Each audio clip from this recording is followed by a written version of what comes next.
Ceci est un billet de 100 euros. C'est simple, facile à comprendre. Il nous fait rentrer dans le temps de l'argent, c'est-à-dire un temps qui va séparer deux transactions. La vente, l'achat est garanti par ce billet de 100 euros entre deux individus, deux sociétés. C'est ce qu'on appelle le temps de l'argent. Il devient de plus en plus difficile d'échanger ce genre de billets, qui sont le plus souvent quand même maintenant stigmatisés. Et je pense qu'il est bon de revenir en arrière, puisque à l'époque de nos grands-parents, même de nos parents, les billets s'échangeaient très facilement et on pouvait tout payer en liquide. C'est-à-dire qu'on peut imaginer, et vous allez comprendre pourquoi ils veulent les supprimer, on peut imaginer que ce billet de 100 euros est changé 100 fois demain en un an. Ma grand-mère aurait payé le teinturier, qui lui aurait payé son fournisseur, qui lui-même aurait payé son vendeur de couleurs, qui lui-même aurait payé, etc., etc., etc. Au bout d'un an, il n'y aurait eu aucune destruction de valeur.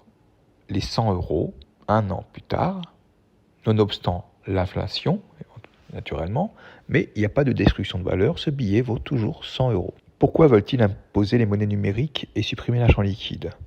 Eh bien, figurez-vous que pour toute transaction numérique, la banque prend un pourcentage.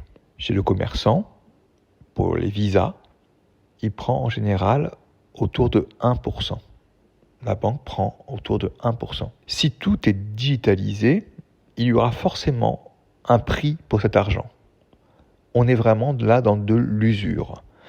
Ce qui fait que si l'on fait le même tour de manège avec le billet de 100 euros, si on fait faire le même tour de manège avec une transaction de 100 euros qui serait reportée une centaine de fois dans une année, à chaque fois, la banque va toucher un pourcentage. Si c'est 1%, eh bien, en un an, la banque, le pouvoir financier, aura tranquillement doublé la valeur de cet argent en vous la faisant payer. Vous comprenez aisément que ça les intéresse énormément, mais que pour nous, c'est un véritable vol, un vol qualifié par des banksters, et il faut le faire savoir.